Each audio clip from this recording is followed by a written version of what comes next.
Bienvenue au Wagon Bar, un moment convivial où l'on se retrouve autour d'un thé fumant pour partager les découvertes inattendues et les réflexions qui ont accompagné la création du podcast. Installez-vous confortablement, le voyage continue.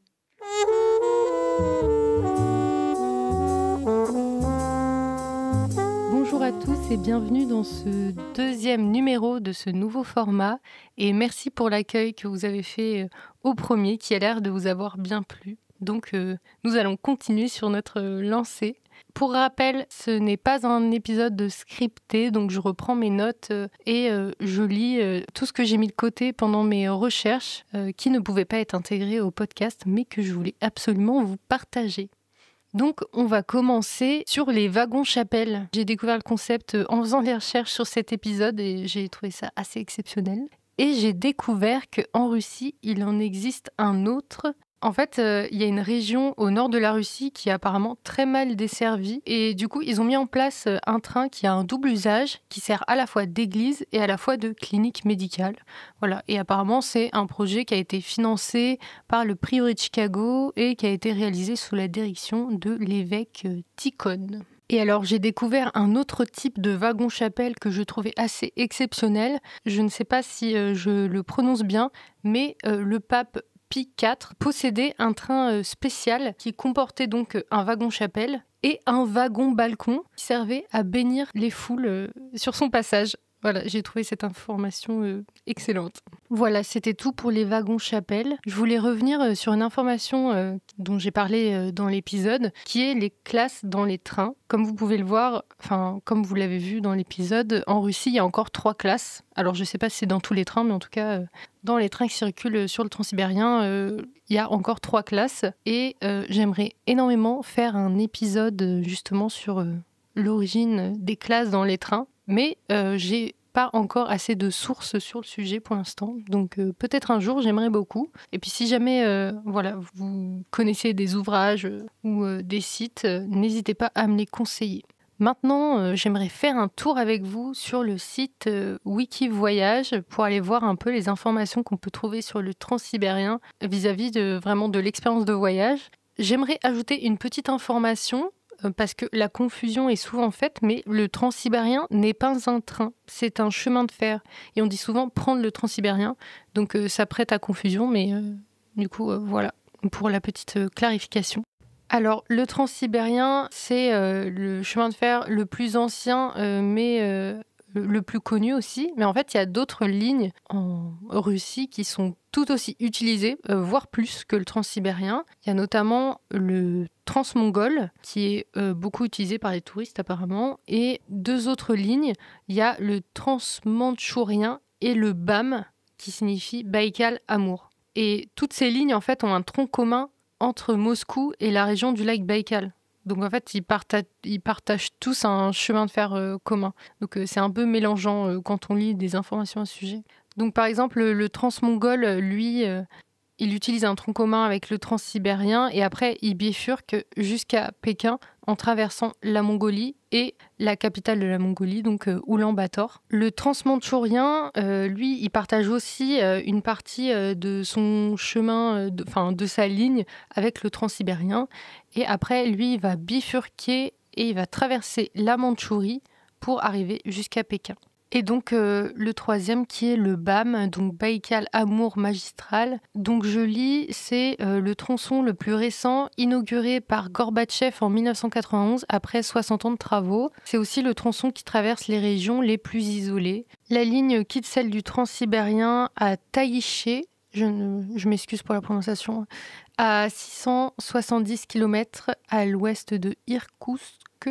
Et lui, il va jusqu'à un port qui est sur la côte pacifique. Concernant l'administratif, je lis qu'il est assez compliqué d'obtenir un visa russe et qu'il faut beaucoup de documents et que dans tous les cas, vous ne pouvez faire la demande de visa russe uniquement dans votre pays d'origine. Et si vous voulez prendre le transmongol, il faut des visas mongols et chinois. Voilà, donc ça rend le voyage un peu plus compliqué, enfin en tout cas avec beaucoup de préparation en amont. Maintenant, on a un encart à prendre avec soi. Donc, pour un voyage pour un voyage en train. Donc, ils mettent en plus des affaires nécessaires à un voyage en Russie, il est agréable d'avoir les objets suivants durant les trajets en transsibérien. Donc, voici la liste. Des tongs / flip-flop pour évoluer dans les rames à votre aise, un savon et un désinfectant pour les mains, une lampe de poche ou frontale pour lire tranquillement, un couteau suisse, ça peut toujours servir, un jeu de cartes pour passer le temps, un kit de conversation, puisque très rares sont les passagers qui parlent anglais et ils spécifient surtout en 3e classe. Et ils ajoutent aussi d'avoir quelque chose de votre pays à offrir.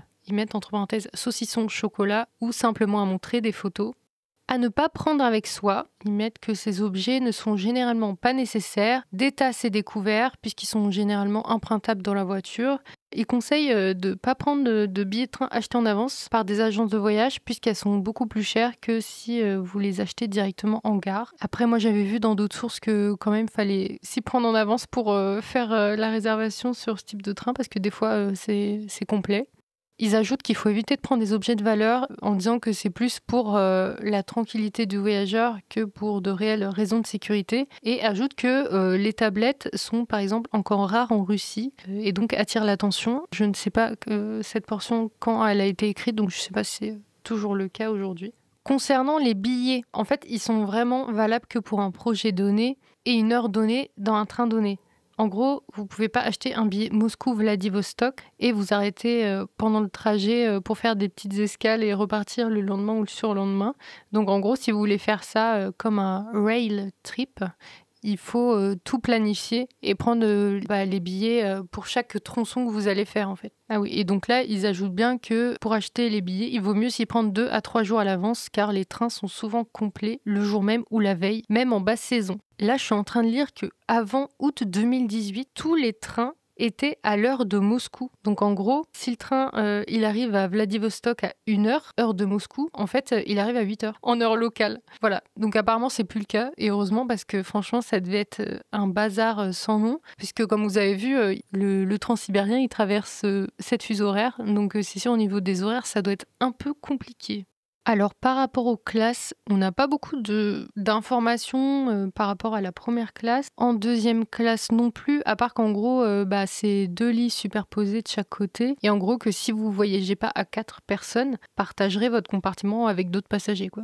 Donc, apparemment, la 3e classe est très prisée par les routards parce que c'est une classe qui est plutôt sûre, pas trop inconfortable et très conviviale. Donc, pour rencontrer des locaux, je pense que c'est la meilleure option. Maintenant, penchons-nous sur la nourriture, la meilleure partie.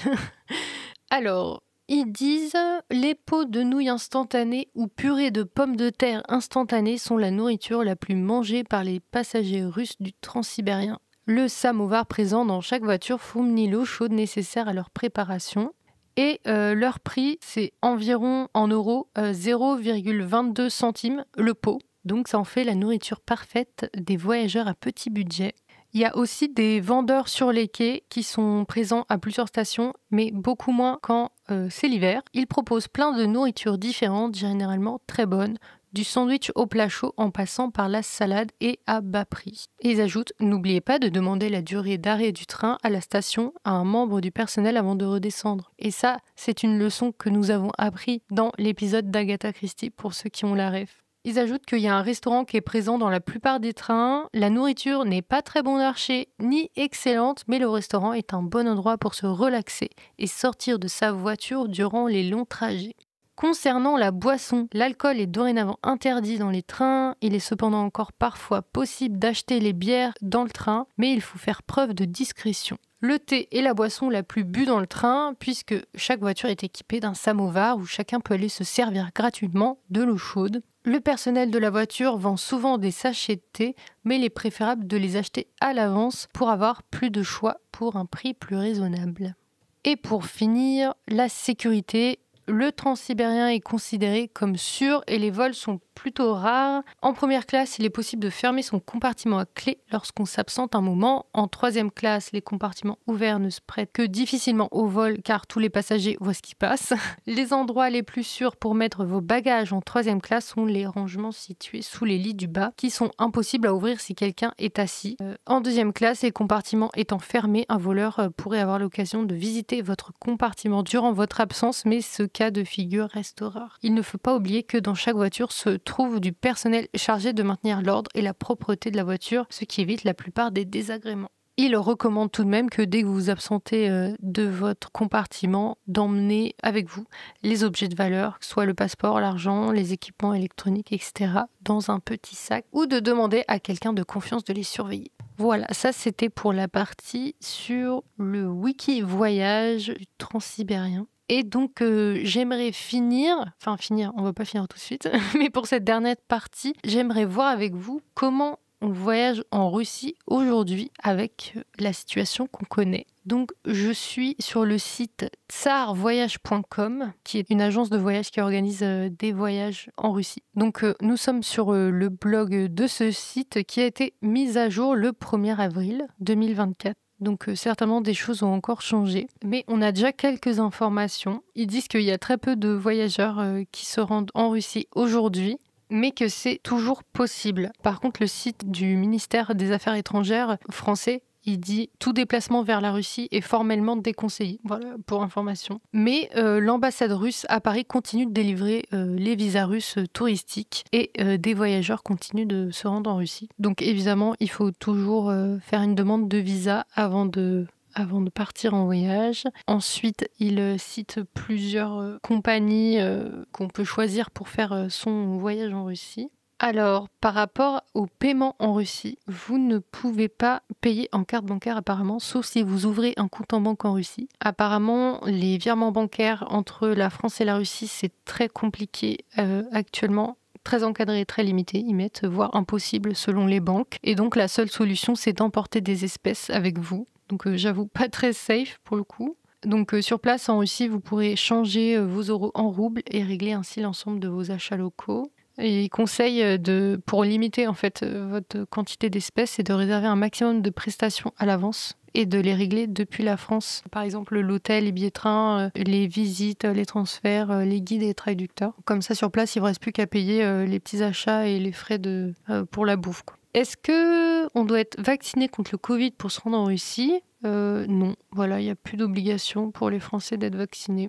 Est-ce que les assurances voyage fonctionnent-elles en Russie ? Ils mettent qu'une assurance rapatriement est indispensable pour rendre en Russie. Elle peut vous être réclamée lors de votre entrée sur le territoire. Mais apparemment, certains assureurs ont arrêté de prendre en charge les voyages en Russie. L'ambassade de France est-elle ouverte à Moscou ? Donc l'ambassade française à Moscou et le consulat de Saint-Pétersbourg sont toujours ouverts. Sur place en Russie, les visites et les déplacements des ressortissants français se font en toute liberté, sans aucune restriction ou aucune modification par rapport à la situation antérieure.